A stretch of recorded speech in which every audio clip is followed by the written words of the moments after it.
Radio, talking about Easter today. So,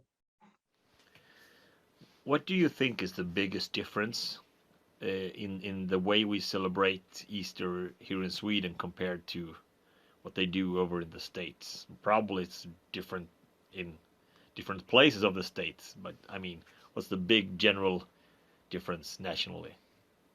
I guess the big difference between the Swedish and the American way of celebrating Easter is that we don't have a big turkey here in Sweden at Easter. That's not the tradition at all here.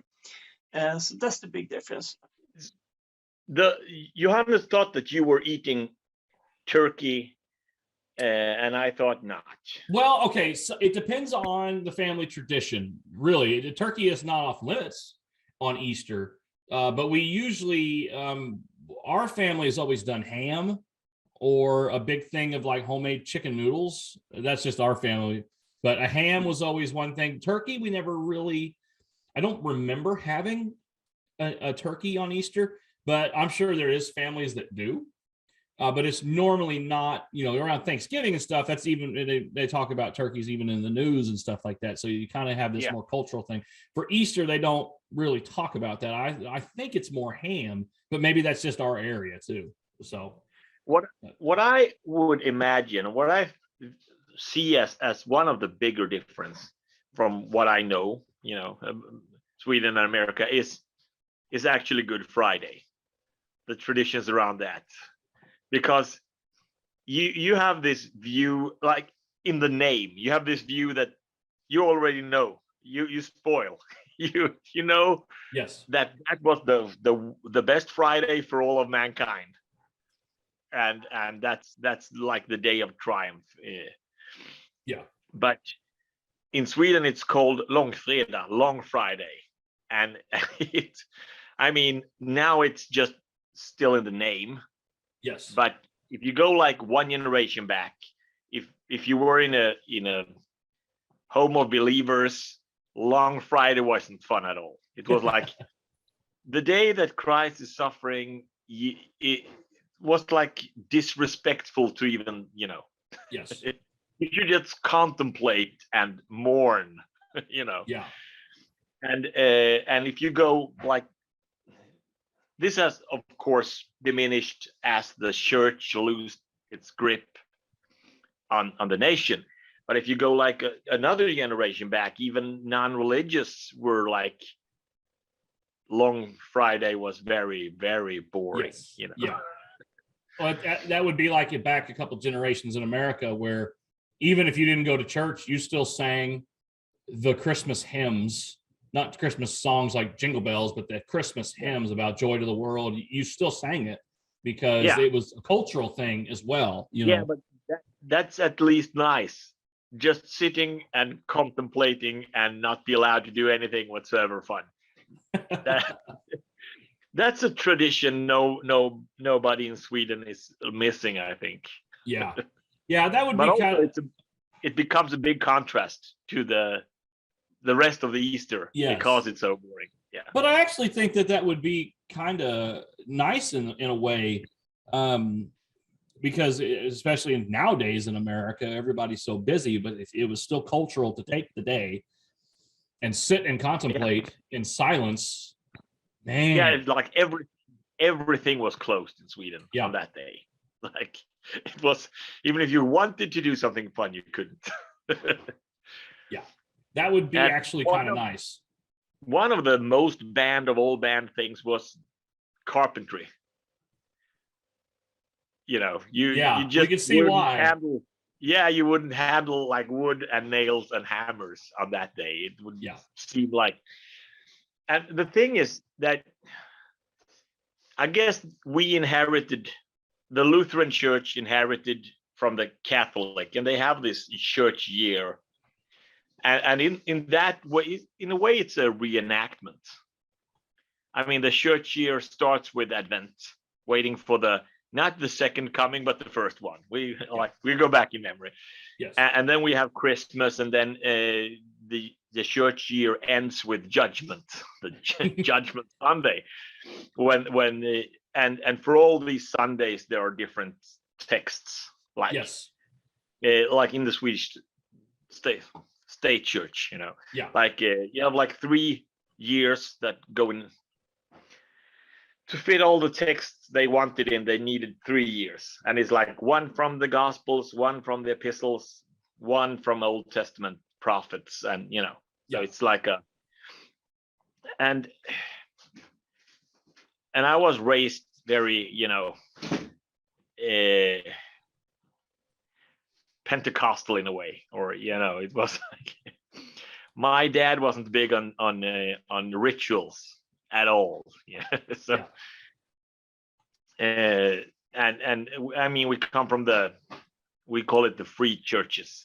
Yeah. And a lot of people have the opinion, but even in the free churches, you had the same with Long Friday, the respectful mourning. We don't really know yet that Christ will rise on Sunday, but he will. Yes. But it's good. Go ahead. Yeah. Well, it's good. Well, like I said. Oh, sorry. Yeah. So the Pentecostal view, or more free church, is like, I don't want to have anyone telling me what Bible text to preach over on because I'm led by the Holy Spirit, and I understand that way of thinking, but at the same time, I have grown fond of this church year thing, because somehow the people who wants to be led by the Spirit, they're always led to the same 3 passages. Yeah. Right. Yeah. And it depends on who it is. Like, oh, so you want to be led by the Spirit on every Sunday? How come he always leads you to Acts 2, Revelation 13? Yes. Yeah. If you are reactionary, maybe it's Romans 13. Shut up and obey. Yeah. There's always so, and I'm totally okay with going off script and preaching whatever the Spirit leads. But the idea of the church year is like a nutrition circle of the Bible. You get everything. You get the eggs and the fish and the bread. And see, and I actually agree with you. The older I get, because the older you get, you cling more, as Obama would say, your guns and religion, and also your tradition. That tradition is not a bad thing if it's in America we tradition, no tradition, nothing tradition at all, especially in the Protestant circles, no tradition whatsoever, unless it's the tradition of Martin Luther, because that's fine, but anything beyond that, no. See, so yeah, I have grown fonder of those things like that, because it is like a circle of nutrition, like you said, that it comes around every year. We do that with Christmas, we do that with Easter. We always remember these things at certain times, and it's good to remember that for yourself and also to carry on church history. And you look at the Old Testament, it seems like God thinks that people needs this, because they have feasts they have the big feast, they have the new moon feast, and they have a feast every Friday. Yes. Oh yeah, man. They were feasting all the time. It was, By the way, it was feast or famine. We are just one day off from the Jewish calendar this year. So I think our Thursday is on their Friday. So Okay. just one day off. Yes. Yeah, I know that's kind of hard to. I know, because their calendar. When we remember his death, they have the Last Supper at the same time. So yes. It's one day off. Which is appropriate as well, because they were talking about his death at the Last Supper. So that's I'm sorry. That's another thing that we do. Some Christians will participate in a Seder meal. I've never done it necessarily. I think our church years and years ago tried it one time, just because, it wasn't like dogmatic, because some Christians are the Judaizers that, they would rather celebrate the Seder meal and the Passover meal than celebrate Easter Resurrection Sunday. that's a whole nother issue. Can I just get a cup of coffee? Yes. Yeah. Yep. So, I was looking at the Orthodox liturgy of Easter. It's when you mentioned the Seder meal. So, and it was like in 3 parts. So first, it's about the Passover, the first third. Yeah. And then it's about the marching out of slavery, right? And then it's about the liberation from sin. And then the third part was all the book of Revelation. Like, so it's like marching out of Egypt, marching out of death, and marching out of Babylon and the world. Yes. So it was like a 3-dimension of Easter. So I like that. The original Easter, the real important Easter, and the final Easter. Yes. Yeah. I like that a lot. I like that a lot. I like that too. Yeah, I think, like I said, it's good to have tradition nowadays, and keep tradition in an appropriate place, because some traditions are, maybe not so appropriate, or doesn't need to be as dogmatic as some circles make it. But in general, it's a good thing that I appreciate the more and the older I get. Very good thing. Yeah, I get more and more fond of tradition as I get older. Yes. And also, I mean, when we didn't actually say grace, and it was not because we were not a believing family, but because we were. Because it's also my extremely free churchy dad. He was like, I don't want to make it a dead ritual. Yeah. Yes. And the thing is that if you look at what Luther says about it, he is very aware that this is a ritual, but he doesn't think it's dead. Yes. So, and the point, according to the catechism of Luther, is to teach the children where the food really comes from. Yes. And to remind yourself where the food really comes from. Like, and you do it over and over and over and over again, like daily. And there's something there, Yes. And it's the same reason why the Jews have the Passover.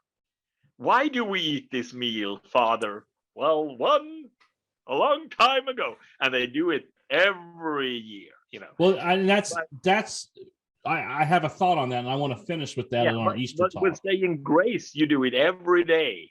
Yeah, and it's you get to be reminded very often. Yes.